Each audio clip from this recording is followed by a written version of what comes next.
अस्सलाम वालेकुम।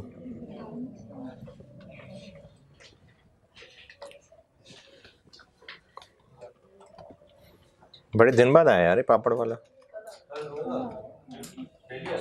नहीं कल नहीं आवाज आई थी, परसों। अच्छा जी, क्वेश्चन नंबर कौन सा? 5। क्वेश्चन 5 पढ़ लें जी, मैं करता हूँ बोर्ड पे।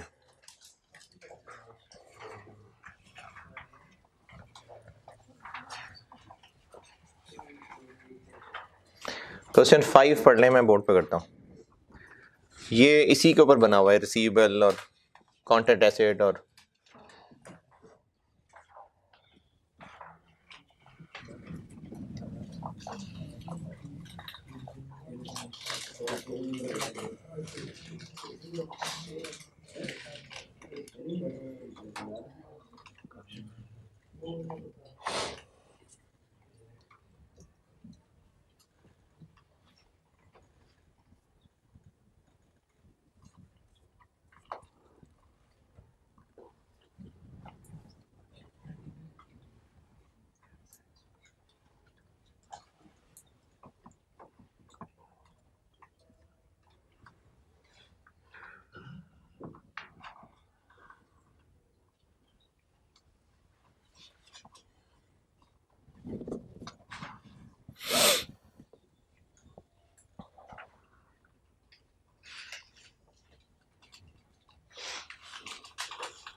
TEZ बेचता है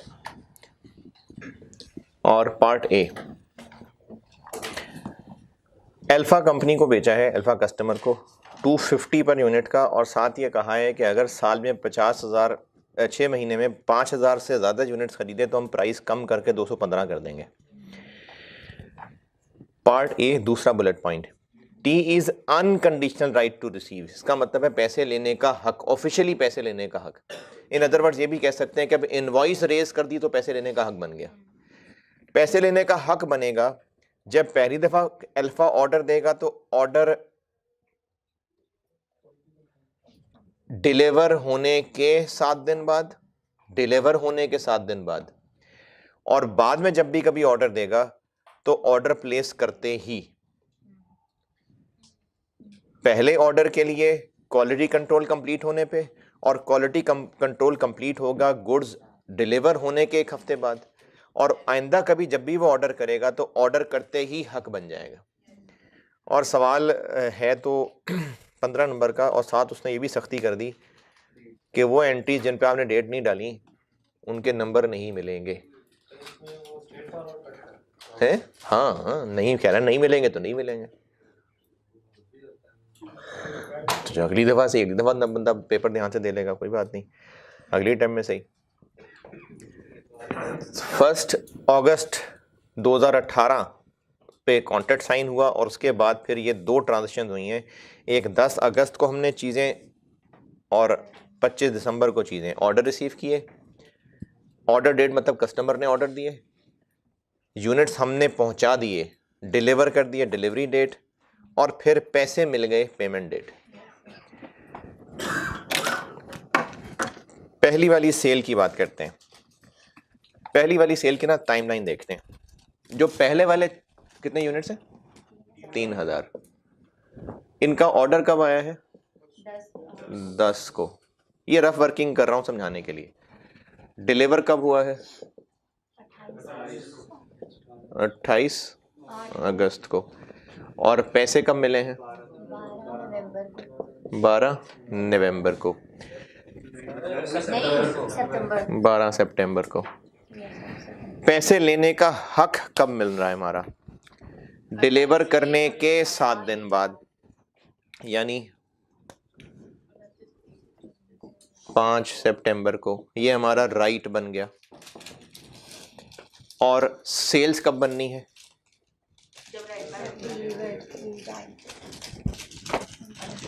तो सेल की एंट्री यहां होनी है, रिसीवेबल की एंट्री यहां होनी है, कैश की एंट्री यहां होनी है। 10 अगस्त को ऑर्डर आया, हमें डिलीवर किया है इस दिन, पैसे लेने का हक बनेगा इसके 7 दिन बाद, और कैश इस दिन है। जिस दिन डिलीवर कर दिया, कंट्रोल ट्रांसफर हो गया, तो सेल्स इस दिन रिकॉर्ड होगी, रिसीवेबल इस दिन रिकॉर्ड होगा, और कैश उस दिन रिकॉर्ड होगा।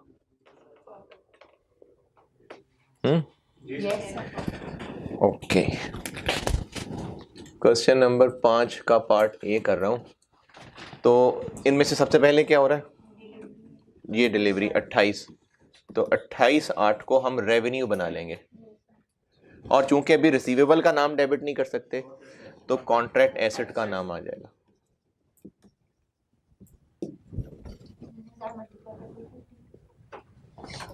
तीन 3000 यूनिट्स हैं, और अभी तक हमें उम्मीद यही है कि वो 5000 के अंदर ही रहेगा, तो पूरा 250।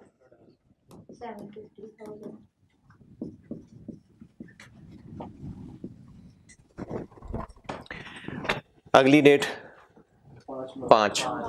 5 को हमारा हक बन जाएगा पैसे लेने का, तो रिसीवेबल डेबिट, और कॉन्ट्रैक्ट एसेट की अब जरूरत नहीं रही, उसको खत्म करते हैं।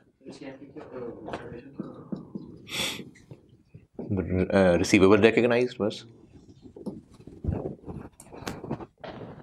अगली डेट 12 को पैसे मिल गए, कैश डेबिट, रिसीवेबल क्रेडिट। ये पहले ऑर्डर की कहानी।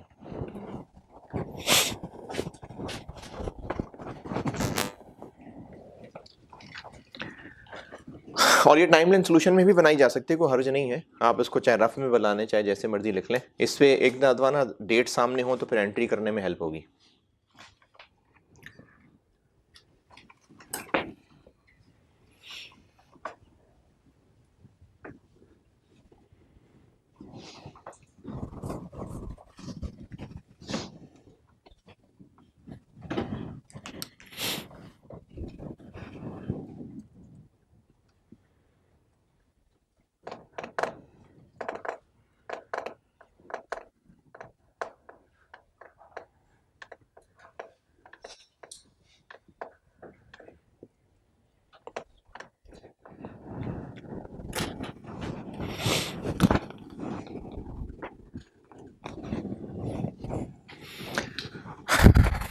दूसरा ऑर्डर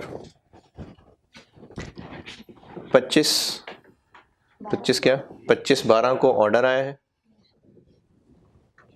डिलीवर कब किया? 15/1 को, और कैश कब? 10/1 को।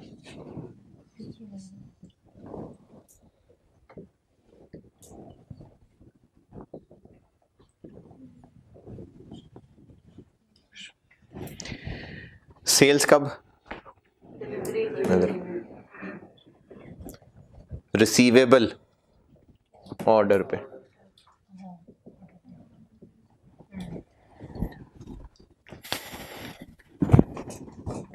सब्सीक्वेंट ऑर्डर्स के लिए उसने कहा था कि अब ऑर्डर प्लेस करते ही हक बन जाएगा, तो रिसीवेबल इस दिन, सेल्स इस दिन, तो कॉन्ट्रैक्ट एसेट की जरूरत ही नहीं पड़ेगी, लाइबिलिटी आ जाएगी क्योंकि पैसे पहले आ रहे हैं।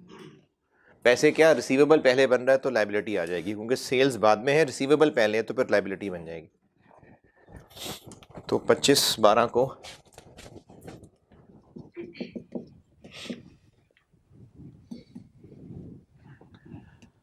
रिसीवेबल डेबिट, और चूंकि अभी सेल्स तो बनी नहीं तो कॉन्ट्रैक्ट लायबिलिटी। लेकिन इसका ऑर्डर आते ही हमें एक और चीज पता चल गई कि 5,000 से ऊपर निकल गई है बात, तो हम रिसीवेबल तो पूरा 250 नहीं बना सकते। हमें कितने यूनिट्स हैं? 4। इन 4 के लिए तो 215 चाहिए, और जो पहले हम ज्यादा ले चुके हैं वो वापस भी करने हैं, तो उसका तो रिसीवेबल नहीं बना रहे होंगे ना, तो उसको तुमने वापस करना है। 3,000 इंटू 35, 755,000। देखें, इनके पैसे हमने रिसीव करने हैं, उनके कटवा के। इतने पैसे मिलने हैं, लेकिन पहले जो ज्यादा दे दिए वो काट के बाकी पैसे देगा, तो ये नेट है जो हम रिसीवेबल बना रहे हैं। और जो पहले सेल ज्यादा बना ली उससे रिवर्स कर दें, सेल्स भी डेबिट, 3,000 इंटू 35, 105। और क्रेडिट, हमने ये 4,000 यूनिट्स अभी डिलीवर करने हैं, तो कॉन्ट्रैक्ट लायबिलिटी 4,000 इंटू 215, ये एंट्री पूरी हो गई।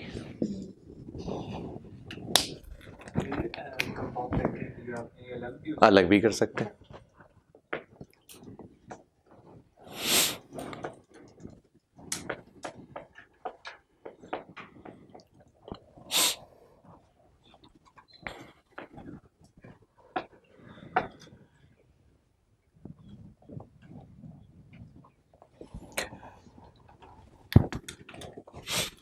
दस तारीख को मिल जाएगा कैश,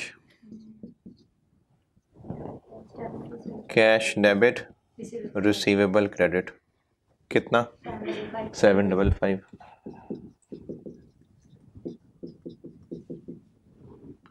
और फाइनली हम चीज़ें डिलीवर कर देंगे 15 तारीख को, तो कॉन्ट्रैक्ट लायबिलिटी डेबिट और सेल्स क्रेडिट 860। ये कस्टमर एल्फा है।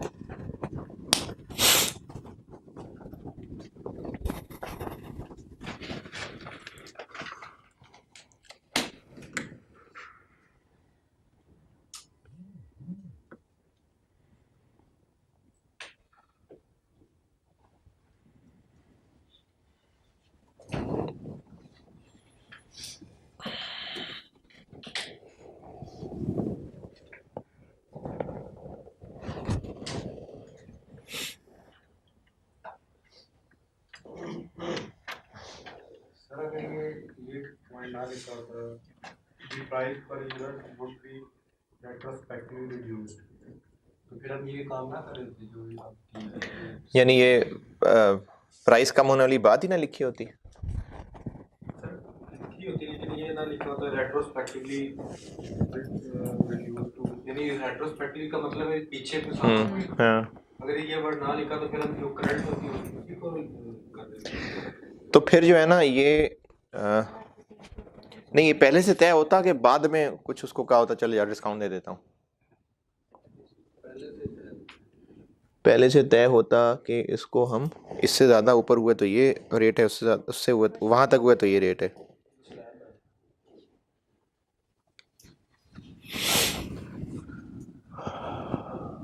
तो बस फिर ये बाकी वालों पे लगाते, बस फिर वो माइनस वाला काम ना करते। लेकिन फिर वो 4,000 ना होते ना, फिर वो ये होता कि 2,225 वाले और जो ऊपर वाले 2,000 है वो 215 वाले, फिर ऐसे होता। हाँ, अलग अलग करते। नहीं, पहले 5,000 तक 225 ही का रेट है, उससे ऊपर वालों पे 215 है, फिर हमने 3,000 पहले 2,000 पे अलग होता है। हाँ, तो अब जो 4 दिन उसमें 2,000 पे 225 लगता और 2,000 पे 215 लगता, ये रिवर्सल कुछ ना हो रहा होता।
हाँ जी, नोटेड।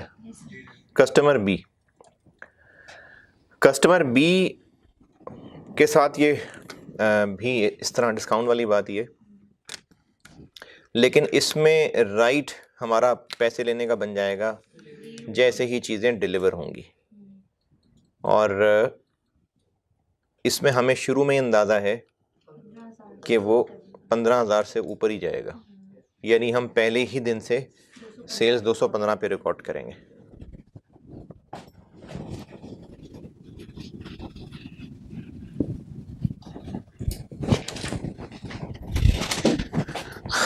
तो पहली वाली सेल देखें तो ऑर्डर किस दिन है?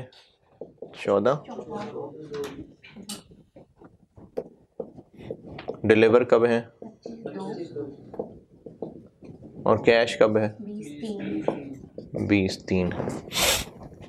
इसी दिन सेल और इसी दिन रिसीवेबल, तो कॉन्ट्रैक्ट एसेट की जरूरत नहीं पड़ेगी। और दूसरे वाले ऑर्डर के साथ भी यही होगा। तो 25 तारीख को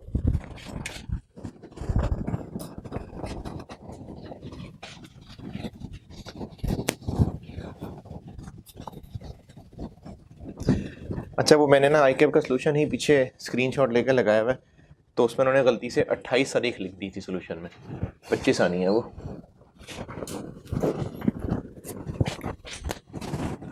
पार्ट बी 25 तारीख को रिसीवेबल ही डेबिट। अच्छा, रिसीवेबल कितने से डेबिट? 250 से कि 215 से? 250 से, क्योंकि अभी तो वो ऑफिशियली 10,000 खरीद रहा है ना, वो तो कल को जब 15 से ऊपर निकलेगा तो प्राइस कम करेंगे, अभी तो ऑफिशियली उसने 10 खरीदे हैं, तो इसलिए रिसीवेबल तो हम पूरे 250 वाली लेंगे, क्योंकि ऑफिशियली तो 250 लेने हैं। 25 लाख। लेकिन सेल्स हम 215 पे बनाएंगे, क्योंकि ये हमें अंदाजा है कि अल्टीमेटली 215 ही होने। 21 50,000, और बाकी कल को वापस करने पड़ेंगे, तो वो कॉन्ट्रैक्ट लायबिलिटी।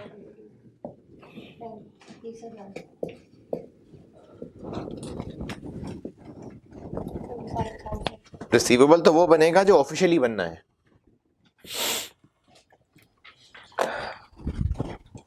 और 20 तारीख को पैसे मिल जाएंगे, 20 मार्च को cash debit, receivable credit 25 lakh.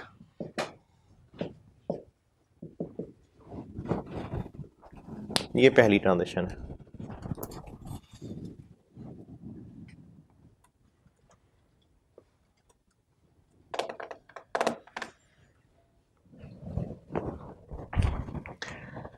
दूसरा ऑर्डर कब डिलीवर होना है?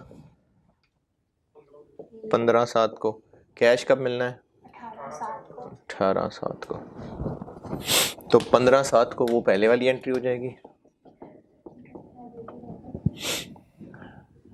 15/7 को अब हम जो चीज़ें इसको दे रहे हैं उसका अब हम रिसीवेबल बना रहे हैं।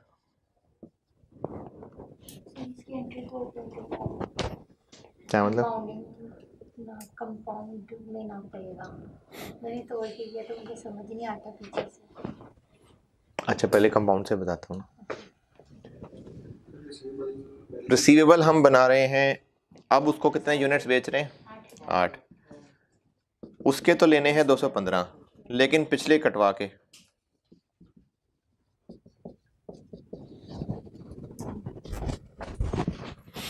पहले वाले ज़्यादा पैसे आ गए ना, तो वो कटवा के बाकी पैसे लेने हैं हमने। कितने? 13/70। और चूंकि चीज़ें डिलीवर कर दी तो वो जो कॉन्ट्रैक्ट लायबिलिटी बनाई थी वो ख़त्म हो गई।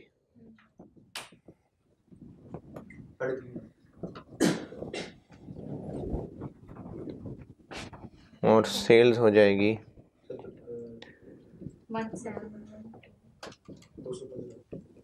17 कितनी? 17।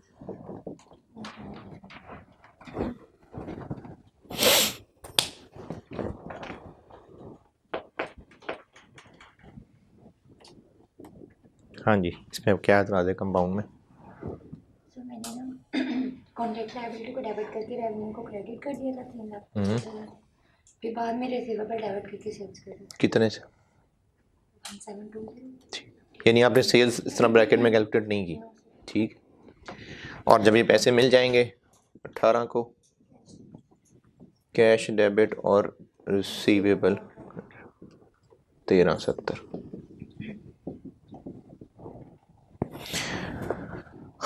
ये रहे जी 15 नंबर।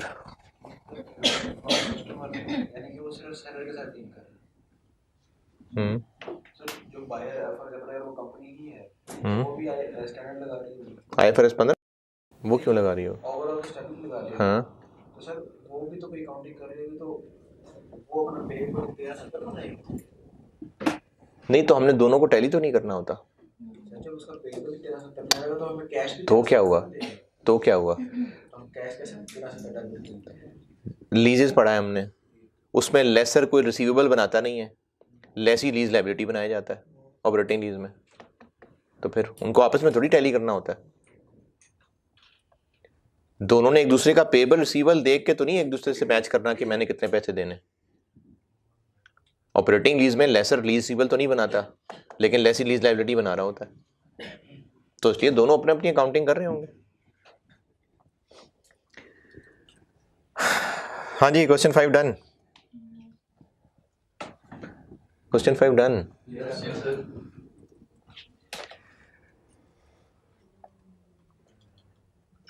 अच्छा जी, अब क्या है जी मामला? 2 हो गया, 3 का बी रहता है।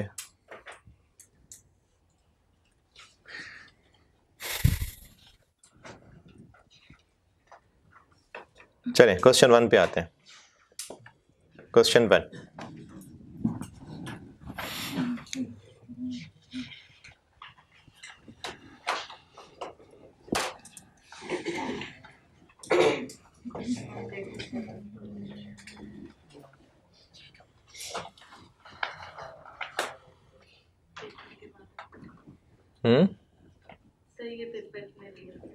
पास हो गया? जी सर, 7।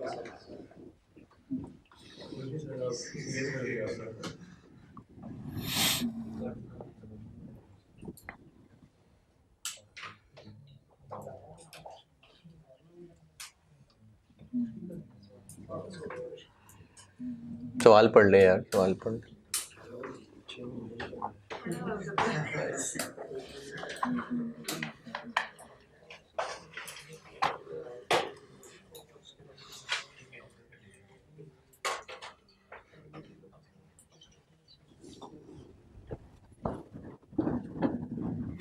चलें फिर आप लोग करें, अभी करें। हाँ पास है ना, करें ना, चलें ट्राई तो करें ना। सर हम कौन सा 85 का बात? नहीं करें करें, ट्राई तो करें ना। है इसमें बहुत सारी चीज़ें, इसमें वो डिस्काउंट वाउचर भी है और सर मुश्किल सवाल है कहते हैं सर। हाँ बहुत मुश्किल था।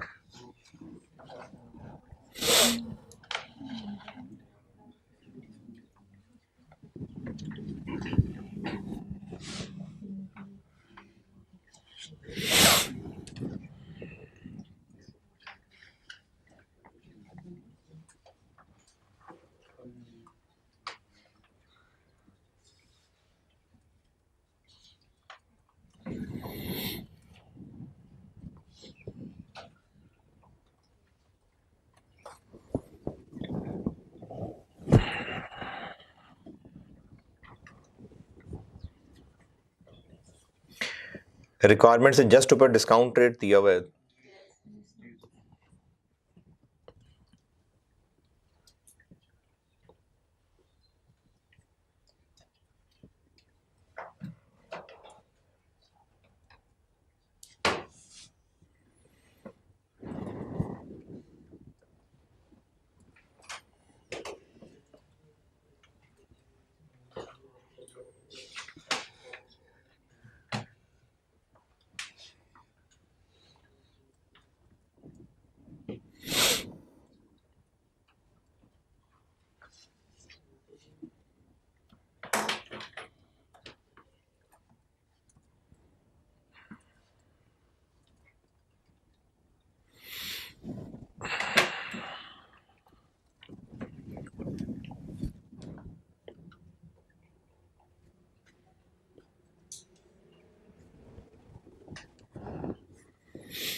क्या कब रिकॉर्ड करना है? चलें बताता हूँ। अरे और भी बहुत सारा पढ़ना है।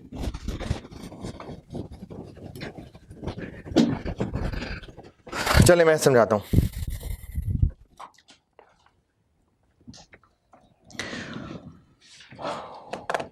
पॉइंट वन में टोटल कैश कितना देना है कस्टमर ने? 1 मिलियन फॉरेन और 4 मिलियन 2 साल बाद। तो टोटल कैश की पीवी हो जाएगी 4.19।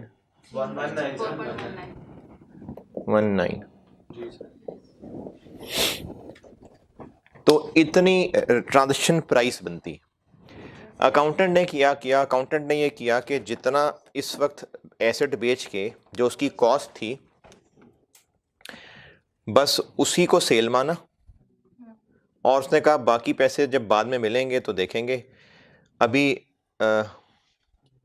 जितने नहीं मिले उसको रिसीवेबल बना लिया होगा। एज पर कॉन्ट्रैक्ट 1 मिलियन फ़ौरन मिल जाएगा और बाकी 2 साल बाद मिलेंगे। तो उसने क्या किया, उसने रेवेन्यू बनाया 3.5 मिलियन का, और रिमेनिंग के बारे में वो कह रहा है कि जब पैसे मिल जाएंगे तब रेवेन्यू बना लेंगे। अब ये हो गई वो इंस्टॉलमेंट सेल वाली जैसी चीज़ जिसमें पैसे डिले होते हैं। सही अकाउंटिंग बताता हूँ क्या होनी चाहिए थी। सही अकाउंटिंग ये होनी चाहिए थी कि हम आज रिसीवेबल बनाते और सेल्स रिकॉर्ड करते,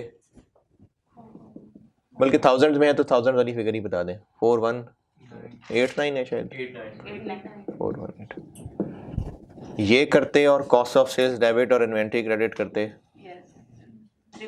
3.5। ये करना चाहिए था काम 1 नवंबर को, और फिर 30 जून 21 पे आके चूंकि 8 महीने गुजर गए तो रिसीवेबल डेबिट और इंटरेस्ट इनकम क्रेडिट, इस पे 8 महीने लगाएं। बल्कि एक, हाँ ठीक है कैश 1 और यहाँ पे 3 है 3, तो 3189 पे 12% इंटू 8/12 लगाएं तो 255। ये है सही अकाउंटिंग जो होनी चाहिए थी। उसने क्या किया, उसने किया रिसीवेबल डेबिट सेल्स क्रेडिट 3500 नहीं 2500 कैश डेबिट 1000 और 3500 और कॉस्ट ऑफ सेल वाली तो की ही होगी।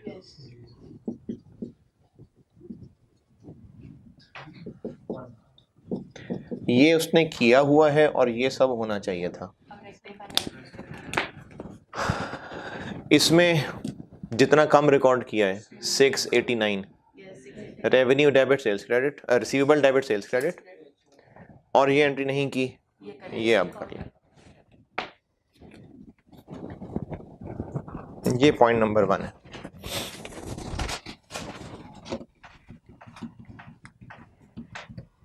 पॉइंट 1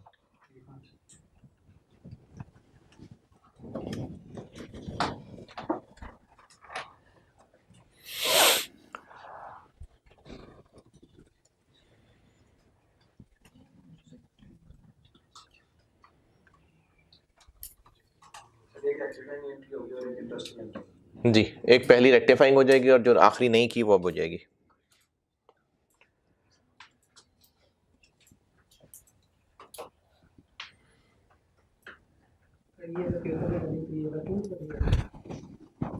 ये इसके कोई नंबर नहीं है, नंबर रेक्टिफाइंग एंट्री के। ये तो वैसे ही अपनी मदद आपके तहत ये काम किया है। हाँ कोई मसला है, मतलब इनको कर, लेकिन आप अगर ये भी करेंगे वो भी करेंगे रेक्टिफाइंग एंट्री भी करेंगे तो एग्जामिनर को क्या कहेंगे, क्या चेक करें वो? ऐसे लिखा था कि जो एंट्री अकाउंटेंट ने की है नीचे लिखा था कि करेक्ट एंट्री और एंड पे हेडिंग दी थी रेक्टिफाइंग। वो रेक्टिफाइंग एंट्री हाईलाइट कर दी रेक्टिफाइंग, बस ठीक है। क्योंकि अगर सारी एंट्रीज कर देंगे और एग्जामिनर से कहेंगे खुद ही ढूंढ लो अपनी, तो फिर उसको बताना पड़ेगा ना आपने सोल्यूशन क्या किया है। तो ये करेक्ट है, वो रॉन्ग है, रेक्टिफाइंग है जो असल सोल्यूशन रिक्वायर्ड है।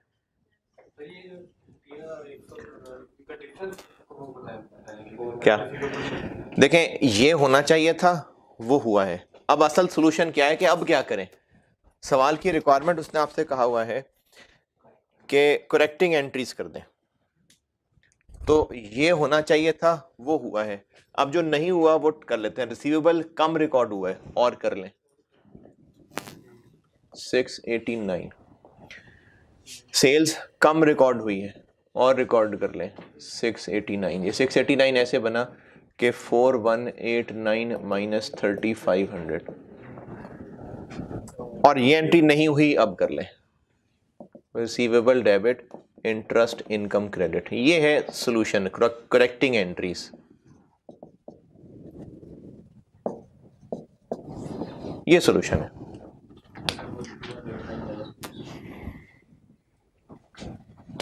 किधर? हाँ वो तो अमाउंट वही है, असल में डिफरेंस उसी चीज का ही है ना। 3189 माइनस 25।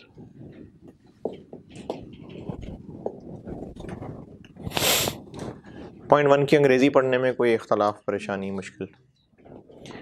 पॉइंट 2, 6 महीने का कॉन्ट्रैक्ट किया है और साथ ये कहा है कि अगर गाड़ियां 10 से ऊपर निकली तो सारी की सारी प्राइसेस कम कर देंगे।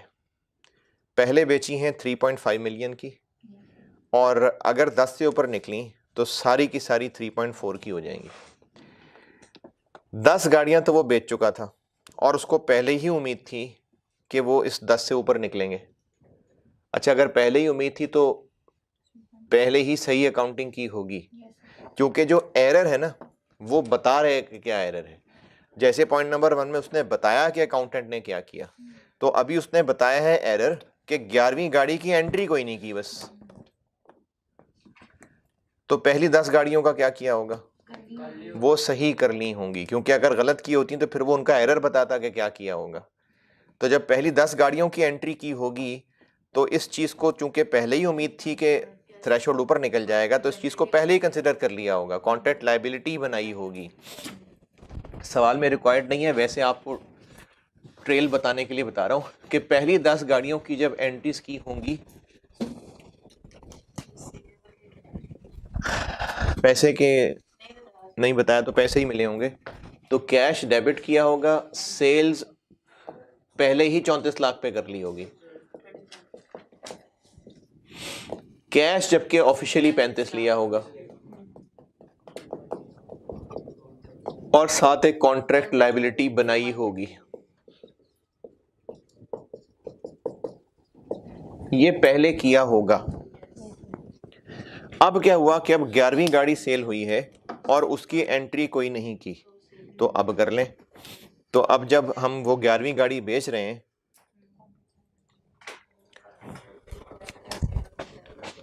तो अब चूंकि 11वीं गाड़ी है और वो आ ही 34 पे रही है, 34 ही है बल्कि, तो इसके जो पैसे मिल रहे हैं, बल्कि कैसे नहीं मिले होंगे तभी तो रिकॉर्ड नहीं किया। इस गाड़ी के तो पैसे लेने हैं लेकिन पिछले वापस करने हैं। देखें, पिछली गाड़ियों के हम सारे पैसे ले चुके थे ना, लेकिन उनमें से 100 वापस करना है।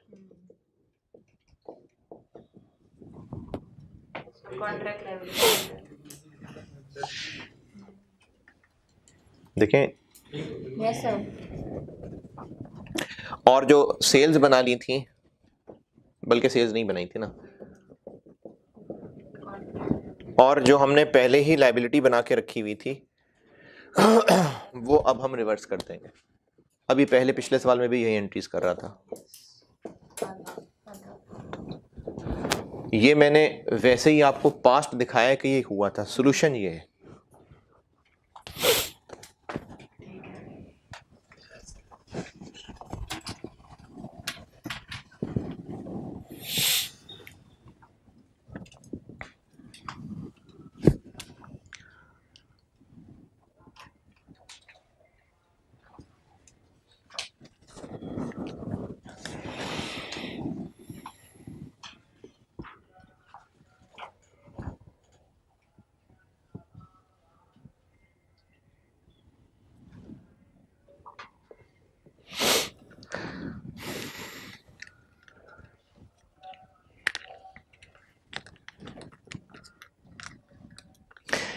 अच्छा ये जो भी आपने IFRS 15 पढ़ा और लास्ट टाइम भी पढ़ा था FAR 1 में, एक चीज़ कंक्लूड करने के लिए, क्या फ़ायदा हुआ, क्या इजाफी सीखा, क्या कॉन्सेप्ट बेहतर हुए या बिल्कुल वैसे के वैसे ही है,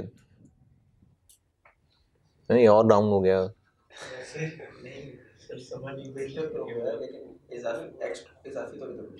नहीं, हाँ, मैं मतलब ये पूछ रहा हूँ कि अपना नॉलेज जो है वो बड़ा उतने का उतना ही परफेक्ट ही पहले सब कुछ था। रिकॉर्ड करना जो स्टैंडर्ड के मुताबिक है वो तो आ गया, लाइक जो स्टैंडर्ड का था। जो FAR 1 में पढ़ा था IFRS 15 और अब दोबारा पढ़ा, तो उस दोबारा पढ़ने में क्या इंक्रीज है? क्लैरिटी आ गई। और पढ़ेंगे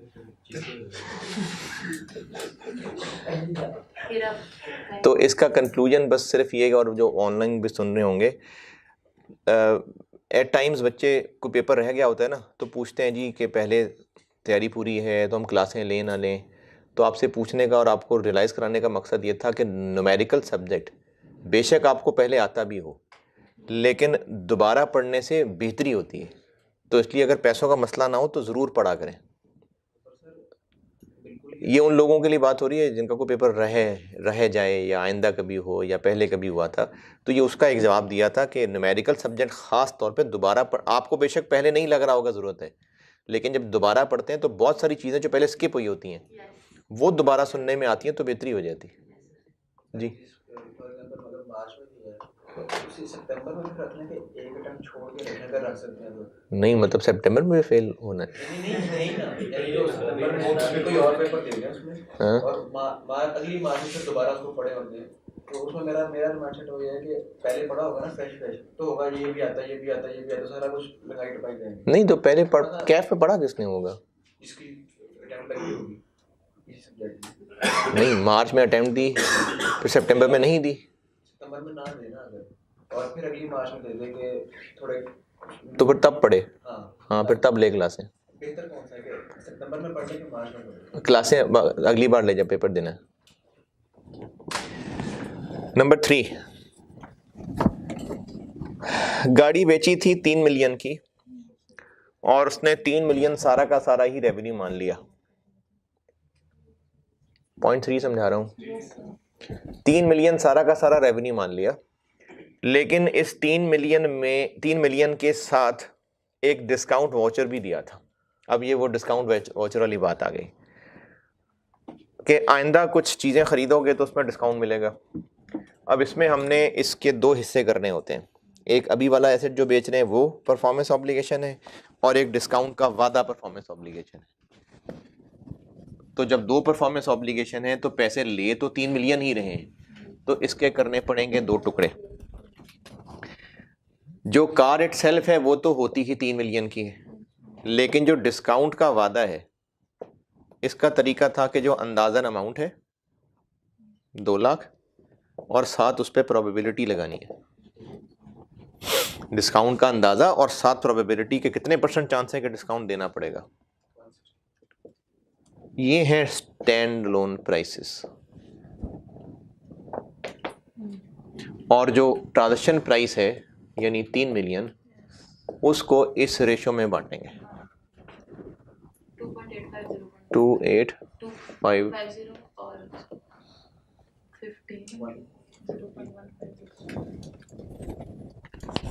152 चलें ठीक है।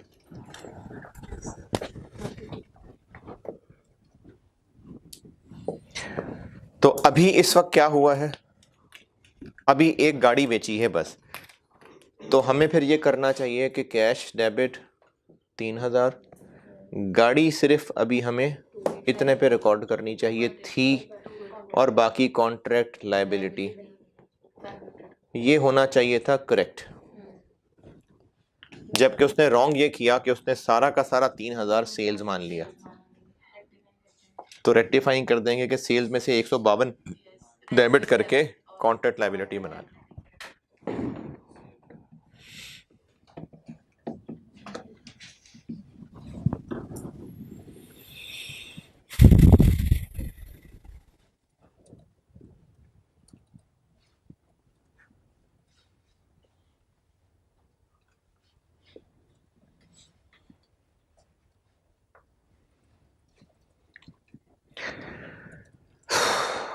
रेवेन्यू में मुझे अभी 2 क्लासेस लग जाएंगी, क्योंकि एक मैंने आपका वो कंट्रोल सिखाना है और एक मॉडिफिकेशन।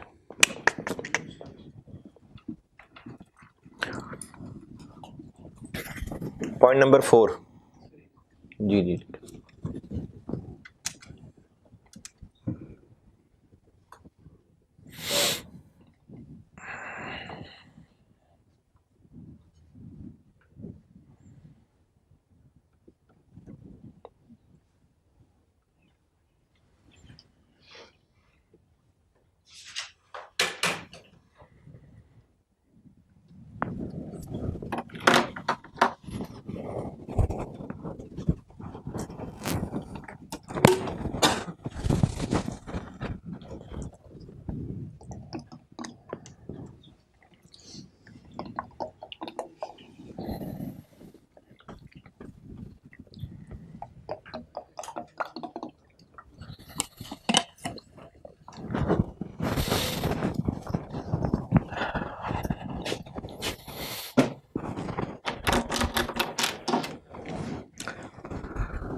पॉइंट नंबर 4, गाड़ी कितने की बेची है? 3.5 वैसे अगर बेचते तो गाड़ी होती 3.5 की और मेंटेनेंस सर्विस होती 300 की। इसको इस रेशो में एलोकेट करेंगे। गाड़ी का हिस्सा आ जाएगा 33-20 और मेंटेनेंस का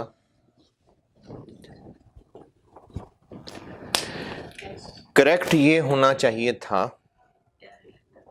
कि कैश डेबिट 36, गाड़ी फिलहाल 33-20 और कॉन्ट्रैक्ट लायबिलिटी 280 और साल के एंड पे आके जितने महीने की मेंटेनेंस दे दी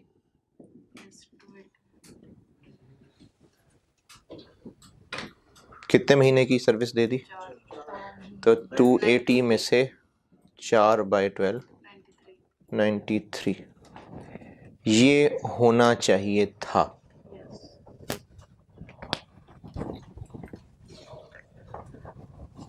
जबकि रॉन्ग ये हुआ कि उसने सारा का सारा पैसा सेल्स मान लिया। उसने ये किया कि 1.2 को सेल मान लिया। रॉन्ग एंट्री उसने ये की कि उसने कैश डेबिट किया 36, रेवेन्यू माना सिर्फ 1.2 और बाकी बना दी कॉन्ट्रैक्ट लायबिलिटी 24। ये है रॉन्ग और ये करेक्ट है।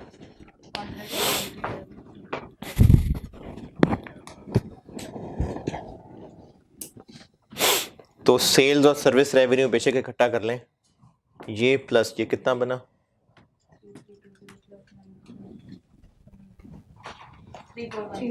3413 का रेवेन्यू होना चाहिए था, सिर्फ 1200 का हुआ है तो बाकी मजीद बना लेते हैं 22। तो फिर अगर रेवेन्यू कम बना है तो फिर कॉन्ट्रैक्ट लायबिलिटी बिला वजह बन गई है, वो डेबिट करते हैं। ये रेक्टिफाइंग एंट्री। सर जो 1000 मिलियन करने की वजह से difference- कोई मसला नहीं, राउंडिंग ऑफ कोई मसला नहीं होता। ये करेक्ट है, ये रॉन्ग है और इनको मिला के ये रेक्टिफाइंग है।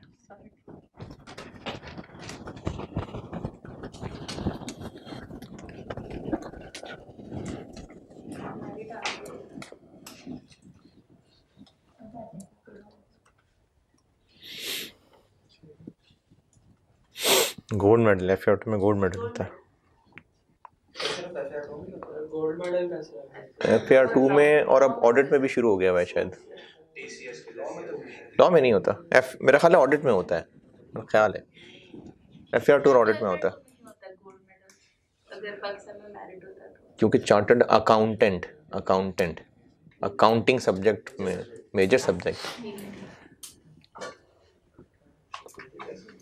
है जी। लेकिन ऑडिट में जैसे देखते हैं क्योंकि हम नहीं, ऑडिट में भी होता है गोल्ड मेडल। कैश में ऑडिट और FAR2 दोनों में गोल्ड मेडल होता है, बाकी में सर्टिफिकेट होता है। क्राइटेरिया मुझे याद नहीं है उसका। सर्टिफिकेट ऑफ मेरिट तो जस्ट टॉपर होता है और गोल्ड मेडल एक सर्टेन नंबर से ज़्यादा हो अगर टॉपर के, तो मतलब लेट से अगर 90% सर्टिफिकेट मेरिट में 75% से ऊपर हो नहीं टॉपर के तो इतने तो ही जाएंगे, लेकिन I think overall cap performance पे भी वो अलहदा होता है, वो भी होता है सब सब्जेक्ट्स का टॉपर, यानी ग्रैंड टोटल नहीं ग्रैंड टोटल।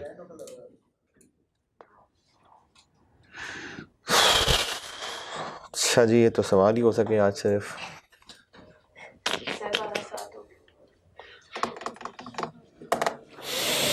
ठीक है, चलें कल फिर मैं आपको वो कंट्रोल ट्रांसफ़र को जो रोका था वो कराता हूँ। ठीक है जी, अल्लाह हाफिज़।